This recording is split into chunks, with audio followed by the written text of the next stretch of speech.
Time 4:02 a.m. Day 32 and day 33. Oh my god. நல்லா சொல்ல வேண்டிய 2 நாட்கள். டே 32ல் என்னாச்சு? என்ன சமைச்சேன்? ஓகே, ரைஸ் அண்ட் தேங்காய் மாங்காய் சட்னி தான் பண்ணேன். அப்புறம் பாருவுக்கு என்னோடய ஊறுகாய் வந்து ஒரு பாக்ஸில் ஆக்கிட்டு பேக் பண்ணேன். பாரு எனக்கு ப்ரீவியஸ் டே வந்து வத்த குழம்பு ஒரு பாக்ஸில் போட்டு கொடுத்துருந்தாங்க.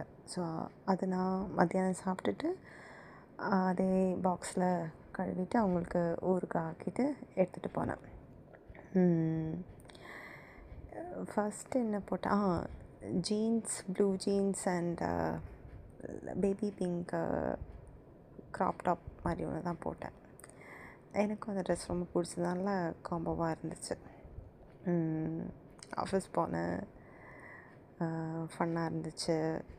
ஈவினிங் பிரேக்கு போனோம். அப்போ இந்த எலெக்ஷன் அதுக்கு வந்து ஆர்எம்சி வெளியில் யாரோ அந்த கூட்டமெல்லாம் வந்து நின்றுட்டுருந்தாங்க. 2 குதிரையில் அந்த கேண்டிடேட் வந்து அவ்வளோ கூட்டம். அவங்க அந்த குதிரையில் ஏறி தான் அவங்க போவாங்க போல். அவர் ஃபுல்லாக கோல்டு போட்டிருந்தார். எனக்கு கையில் 4 ப்ரேஸ்லெட்டு, கழுத்தில் 4 செயின், மோதிரம், இதுக்கு மேலே அவருக்கு ஆர்னமெண்ட்ஸ் போட இடமே இல்லை. அந்தளவுக்கு இருந்துச்சு. எனக்கே டஃப் கொடுக்குறாரு. அவர் என்னையும் ஒரு மாதிரியே பார்த்தாரு, நானும் அவர் ஒரு மாதிரியே பார்த்தேன். நல்லா இருந்துச்சு, ஃபன்னாக இருந்துச்சு. அதுக்கப்புறம் ஆஃபீஸில் அதான் அந்த ஆப்பு இனிமேல் ஒர்க்கு நடக்காது. ஏன்னா அந்த ப்ரௌசர் வந்து அந்த லிங்க் வந்து ஏபிஐக்கு ஸ்விட்ச் பண்ண போகிறாங்க. ஸோ நான் பண்ண வேலையெல்லாம் வேஸ்ட்டாக போச்சு. ஓகே, பரவாயில்ல, இது ஒரு லெசன் தான். அதுக்கப்புறம் வேறு என்ன பண்ணேன்? சிரிச்சிட்டே இருந்தோம். ஆனால் கம்மியாக தான், யூஷுவலாக இருக்கிறத விட கொஞ்சம் கம்மி. எனக்கு என் பேக்கு கரெக்டாக ஆப்போசிட்டில் வந்து ஒரு பொண்ணு இருக்காங்க. அவங்க எப்போவுமே எனக்கு சாக்லேட் கொடுப்பாங்க. ஒரு லிட்டில் ஹார்ட் மாதிரி ஒரு சாக்லேட், ஒரு பிங்க் கலரில். எனக்கு கரெக்டாக அந்த பேர் ஞாபகம் இல்லை. லைக் பார்த்தா ஸ்மைல் பண்ணுவாங்க. நான் பேசினதெல்லாம் இல்லை, பார்த்துட்டே இருப்பாங்க, எனக்கு சாக்லேட் கொடுப்பாங்க. ஸோ அவங்களுக்கு நான் வந்து ஃபெரோ ரோஷர் கொடுத்தேன். ரொம்ப நாளாக எனக்கு கொடுத்துட்ருக்காங்கன்னு நானும் திருப்பி ஒரு ஃபெரோ ரோஷர் கொடுத்தேன். அப்புறம் என்ன நடந்துச்சு? நைட்டு என்னை வந்து அஜித் கால் பண்ணான். அதுதான் பேச வேண்டிய ஒரு டாபிக். கால் பண்ணிவிட்டு அவனோட ஃபியான்சிக்கு வேலை வாங்கி கொடுக்கணும், ஈகோ கிளாஷ் ஆகுது, நீ வேலை வாங்கி கொடுப்பியா, அந்த மாதிரி ஏதோ கேட்டான். சரி, நீ ஃபோன் நம்பர் கூட நான் பேசுகிறேன் அப்படின்னு. அப்புறம் அவனும் நானும் அந்த பொண்ணும் காலில் பேசினோம்.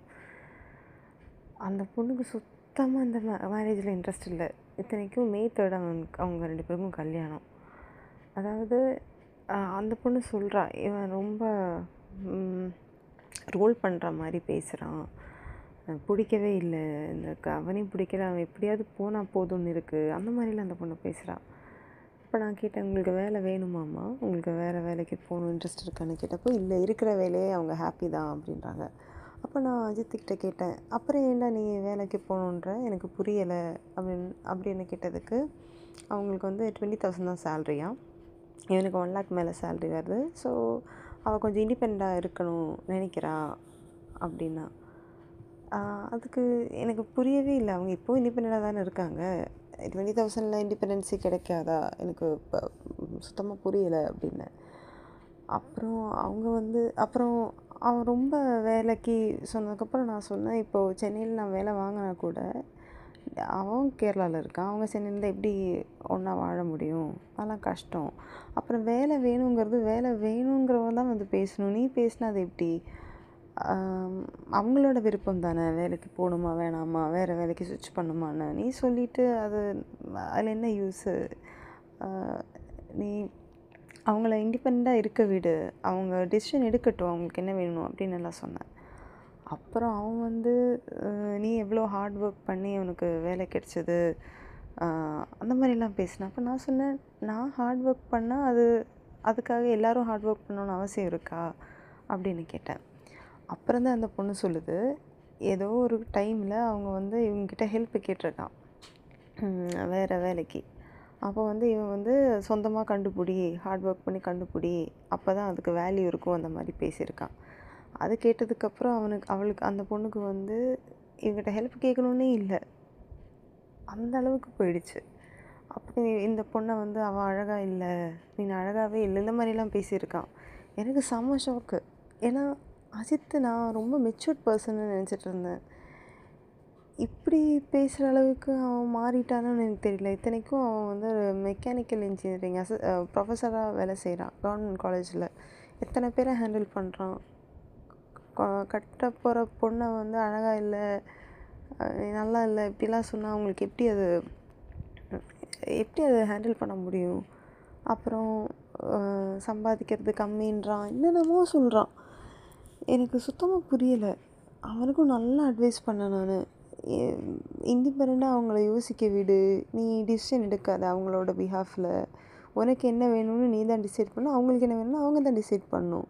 நீ அவங்கள வந்து இது பண்ணு அது பண்ணுன்னுலாம் சொன்னால் அவங்களுக்கு அது பிடிக்காது, அது யாருக்குமே பிடிக்காது அப்படிலாம் சொன்னேன். அதுக்கப்புறம் இன்னொன்று சொன்னேன், அதே மாதிரி அந்த பொண்ணு இவனையும் திட்டியிருக்காங்க இந்த சென்ஸ், உங்களுக்கு கூட தான் வயசாச்சு, 30+ ஆயிடுச்சு உங்களுக்கு, அவனுக்கு 33 34 அங்கிள் ஆகிட்டீங்க, உங்களுக்கு பொண்ணே கிடைக்காது, அதனால தானே என்ன கல்யாணம் பண்ணுறீங்க, நான்லாம் நினச்சா பசங்க க்யூ நிற்பாங்க, அந்த மாதிரிலாம் அவங்களும் பேசுகிறாங்க.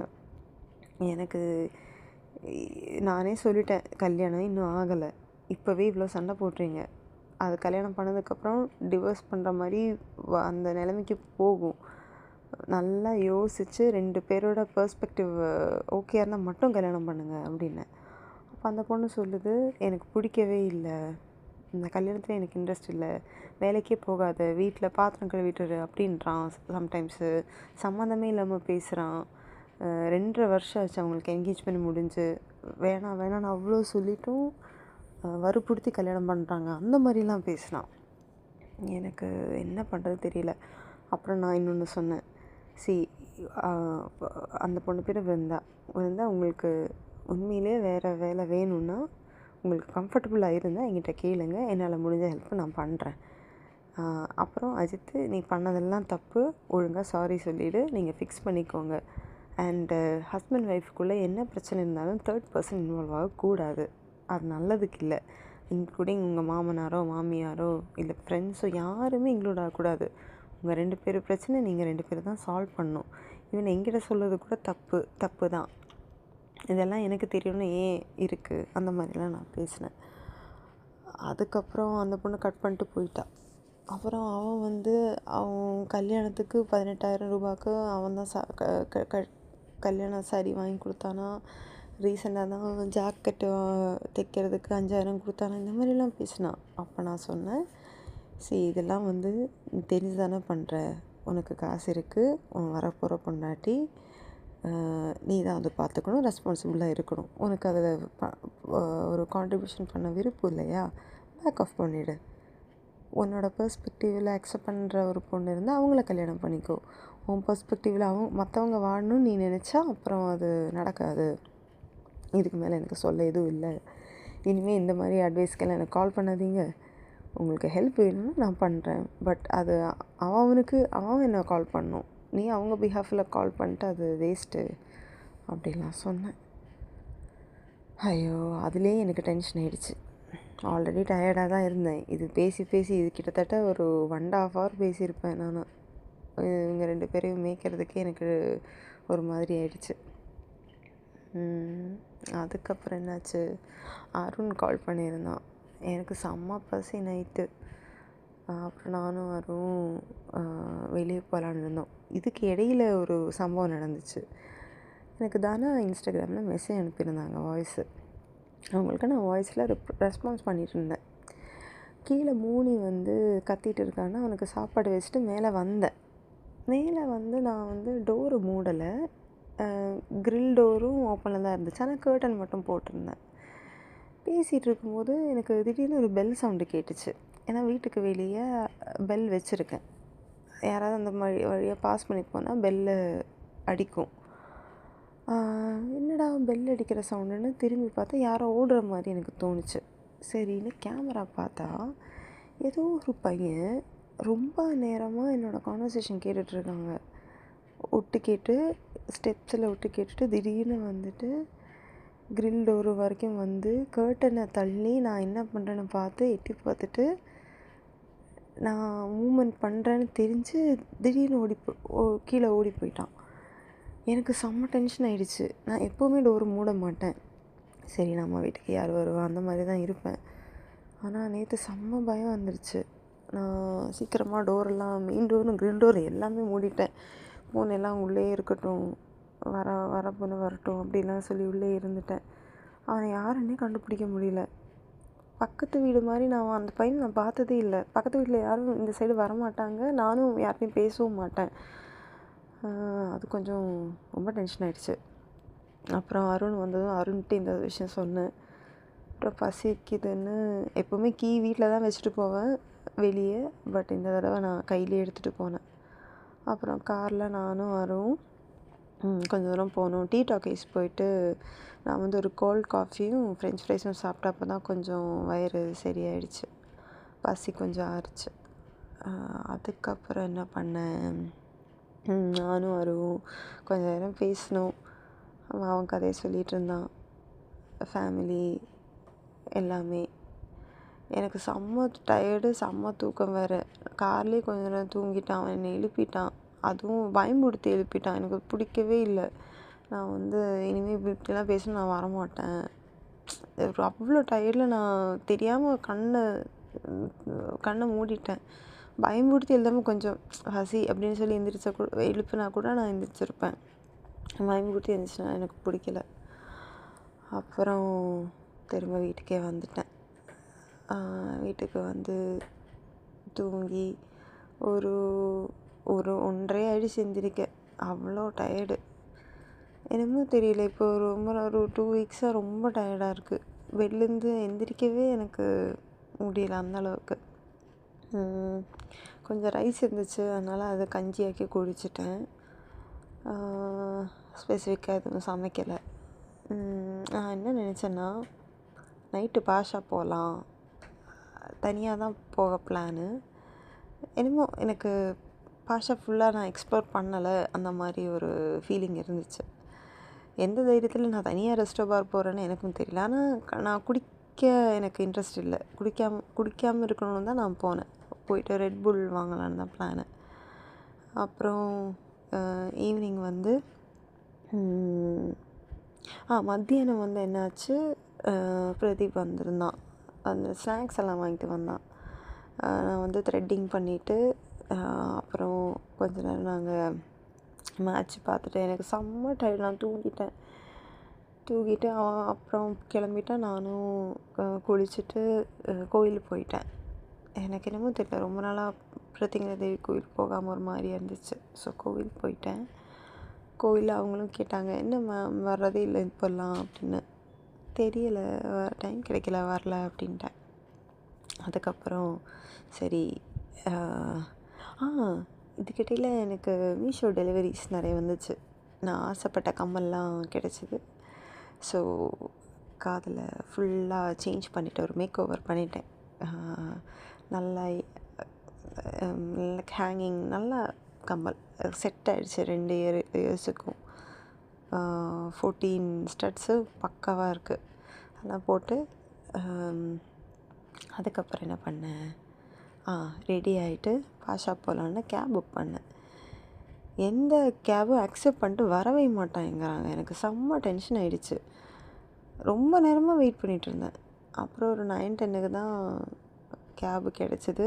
அதுவும் நான் அவர் வரேன்னு சொல்லிட்டு வராமல் நான் கேன்சலும் பண்ணிட்டேன். பட்டு கேபு ரேப்பிடோ இல்லாமல் ஓனில் தான் போனேன். அவங்க தான் கொண்டு விட்டாங்க. சரி, பாஷா போகிறோமே, தனியாக போகிறோமே, எப்படி இருக்கும், வைப் பண்ண முடியுமா எனக்கு தெரியலை. ஒரு கன்ஃப்யூஸ்டாக தான் இருந்துச்சு. அதனால் நான் சருவை கால் பண்ணேன். நான் ஃபாஸ்ட்டாக போகிறேன், ஒரு வேளை நீ ஃப்ரீயாக இருந்தால் வா அப்படின்னு. பார்த்தா அவன் ஆல்ரெடி அடிச்சிருந்தான். எனக்கு அவன் அடித்தா என்னையே என்னால் கண்ட்ரோல் பண்ண முடியாது, அவனை கண்ட்ரோல் பண்ண முடியுமா தெரியல. அதனால் நான் அவனை பண்ணலை. அப்புறம் தாமஸ் வேறு ஒரு பிளான் வச்சுருந்தான். என்ன ஏதோ குமிழின்ற இடத்துக்கு போகலாம் அப்படின்னு. அது நான் சண்டேக்கு வச்ச பிளானு. அவன் என்ன சொல்லிட்டான், சாட்டர்டே நைட்டே வா, ஃப்ரெண்ட்ஸோடு வா, ஒன்றும் பிரச்சனை இல்லை, ஃபன் பண்ணலாம், செம்ம ஃபன்னாக இருக்கும், வைப் ஒன்று ரொம்ப பிடிக்கும், செட் ஆகிடும், அந்த மாதிரிலாம் சொன்னான். ரொம்ப ஹைப் கொடுத்துட்டான். அப்போ நான் என்ன பண்ணேன், பாஷா போயிட்டு சரவணனை கால் பண்ணிவிட்டு ஒரு 12 மணிக்கா நான் முடிச்சுட்டு 12 மணிக்கு நான் வெளியே வரேன், தாமஸ் என்னை பிக் பண்ண வரேன், நான் உன்னையும் பிக் பண்ணிட்டு நம்ம அந்த இடத்துக்கு போவோம், ஏதோ அண்ணன் வீடு இருக்குது, அங்கே போய்ட்டு வைப் பண்ணிவிட்டு நெக்ஸ்ட் டே சன்ரைஸ் பார்த்துட்டு வரலான்னு தான் பிளானு. அதனால் நான் 12 மணிக்கு பாஷா என்டர் ஆகிட்டேன். அந்த கதை சொல்கிறேன். பாஷா ரொம்ப நேரம் சும்மா தான் இருந்தேன். எனக்கு அவ்வளோ பிடிக்கல, டு பி ஆனஸ்ட். ரொம்ப ஹைப் கொடுத்ததுனால என்னமோ தெரியல, தனியாக ரொம்ப நேரம் இருந்தேன். நல்ல பாட்டு வரும்போது ஆடலான்னு. சரி, இதுக்கு மேலே ஆடாமல் இருந்தால் வந்த வேலைக்கு வேலையில் கஷ்டமாக இருக்கும்னு சொல்லிவிட்டு ஃபஸ்ட்டே நான் போன உடனே ரெட்புல் வாங்கி குடிச்சிட்டேன். அதுக்கப்புறம் என்ன பண்ணுறது தெரியல, கொஞ்சம் நேரம் கவுச்சில் உட்காந்தேன். அப்புறம் பாட்டு வந்தோடனே நான் தனியாகவே டான்ஸ் ஆட ஆரம்பிச்சிட்டேன். லூஸுன்னு நினச்சிருப்பாங்க. சரி, அவனை என்ன நினைக்கிறோம், நான் வந்தேன் ஆடிட்டு போவேன் அப்படின்னு. கொஞ்ச நேரம் ஆடின உடனே 2 பொண்ணுங்க என் கூட ஆடினாங்க. அப்புறம் 2, 3 எக்ஸ்ட்ரா பொண்ணுங்களும் வந்து ஆடினாங்க. அது நிறைய நேரம் ஆடினேன். லைக் 10:30லேருந்து 12 வரைக்கும் ஆடினேன். அதுக்கப்புறம் இதுக்கு மேலே நின்னா சரி வராதுன்னு 12 மணிக்கு நான் வெளியே இறங்கிட்டேன். வெளியே இறங்குனா சந்து நிற்கிறாங்க. வாவ், செம்ம ஃபன்னாக இருந்துச்சு. லைக் நாங்கள் 3 பேரும் ட்ரிப்பிள்ஸில் எங்கே டி நகர்லேருந்து போகிற பிளானு. சரவணன் என்ன சொல்லியிருக்கா சந்துவிட்ட, ஃப்ளவருக்கு ஏதோ ஆச்சு, அவங்க சேஃபாக ஃபீல் பண்ணல, ஏதோ என்ன யாரோ தப்பாக பிஹேவ் பண்ணிட்டாங்க, அந்த மாதிரி ஏதோ அவன் சொல்லி சந்து டென்ஷன் ஆகிட்டு அதனால தான் அவங்க 2 பேரும் வந்தாங்கன்னு சொன்னாங்க. பார்த்தா நான் சொல்லிட்டேன், எனக்கு எந்த பிரச்சனையும் இல்லை, நான் சரக்கே அடிக்கலை, தனியாக போகிறேன், நான் எப்படி சரக்கு அடிப்பேன், நான் ரெட்புல் தான் குடிச்சிட்டு டான்ஸ் ஆடிட்டு வந்துட்டேன், அவ்வளோதான் அப்படின்னு. அதுக்கப்புறம் சரு சும்மாவே பேசுவான். இப்போ போதையில் இன்னும் ஃபன்னாக நிறைய பேசினான், சம்மந்தமே இல்லாமல். ஒரு விஷயமே 4 தடவை சொல்கிற மாதிரி ஆயிடுச்சு. ஆக்சுவலி நான் வெளியேருந்து வந்தோடனே ஓடி வந்து கட்டி பிடிச்சிட்டான். எக்ஸ்பெக்டே பண்ணல, அந்த மாதிரிலாம் பண்ண மாட்டான். அதுக்கப்புறம் நாங்கள் வண்டி எடுத்துகிட்டு, ஆக்சுவலி சரு வீட்டில் வண்டி விட்டுட்டு அங்கேருந்து கேப் போடலாம் தான் பிளான். ஏன்னா தாமஸ்னால் நைட்டு வர முடியல, அவங்களும் குடிச்சிட்டு இருந்ததுனால ட்ரங்க் அண்ட் ட்ரைவுக்கு டிடி கொடுப்பாங்கன்னு எங்களை கேபில் வர சொல்லிட்டாங்க. சரி, நாங்கள் கேபில் போகலான்னு நினச்சோம். பட் கேபில் போகாமல் ட்ரிப்பிள்ஸ்லேயே எங்கேருந்து டி நகர்லேருந்து நந்தனம் போய், நந்தனத்துலேருந்து அப்புறம் எங்கே போனோம், அந்த பேர் என்ன, ஏதோ ஒரு ஊர், மேடவாக்கம் எல்லாம் தாண்டி பேர் மறந்துட்டேன். அந்த மாதிரி ஏதோ ஒரு காசா கிராண்டு இருக்காங்க, அங்கே தான் போனோம். தாமஸோட கசின் வீடு செம்ம வைப்பாக இருக்குது. லிவிங் ரூமே வந்து அவ்வளோ கேட்ஜெட்ஸ், அவ்வளோ பக்கா ரூமாக இருக்குது. அங்கே போய் உக்காந்தோம். சரக்கு இருக்குன்னு நினச்சா அங்கே சரக்கும் இல்லை, ஃபுட்டும் இல்லை. ஐயையோ, சரவு வேறு அவ்வளோ கலாய்ச்சான், ஃபுட் இல்லை சரக்கு இல்லைன்னா நாங்கள் கிளம்பிடுவோம் அப்படி இப்படின்னா. சந்து வேறு வீட்டில் ஒய்ஃபு திட்டுவாங்க, போகணும், வீட்டில் சேர்க்க மாட்டாங்க அப்படி இப்படின்னு எல்லாம் சொல்லி எப்படியோ நான் ரொம்ப சொல்லிட்டேன், சரி சன்ரைஸ் வரைக்கும் பார்த்துட்டு போகலாம், எனக்கு தனியாக போக ஒரு மாதிரியாக இருக்குது அப்படின்லாம் சொல்லி இவங்களை கூப்பிட்டுட்டு அங்கே போய் அங்கே கொஞ்சம் நேரம் பேசி, அந்த அண்ணா தார் வண்டி ஆர்டர் பண்ணியிருக்காரு, க்ரே கலரு, நல்லா இருக்குது பார்க்க. அது இன்றைக்கி தான் டெலிவரி ஆகுமா. ஸோ அதை பற்றி கொஞ்சம் நேரம் பேசி வீடெல்லாம் பார்த்துட்டு அப்புறம் திரும்ப நாங்கள் வண்டியிலேயே கிளம்பி வந்துட்டோம். வர வழியில் ஃபுல்லாக பண்ணு, சிரிச்சிட்டே இருக்கான் சரவணன், எங்களே சிரிக்க வச்சுட்டு இருக்கான். சரி, இனிமேல் அவங்க அக்கா அதாவது சந்தோட ஒய்ஃப் வீட்டில் சேர்க்க மாட்டாங்க, சோழினூரில் தான் போயிருக்கணும் அப்படி இப்படின்லாம் சொல்லி அவன் கலாய்ச்சிட்டு இருந்தான். அப்புறம் எப்படியோ சிரித்து சிரித்து ஓரளவுக்கு எப்படியோ வந்து வீட்டுக்கு சேர்ந்துட்டேன். இதுதான் என்னோடய 2 days ஃபன். ஆக்சுவலி சண்டே எனக்கு இன்றைக்கி என்ன பிளான்னா, ஆக்சுவலி பண்ணேன்னா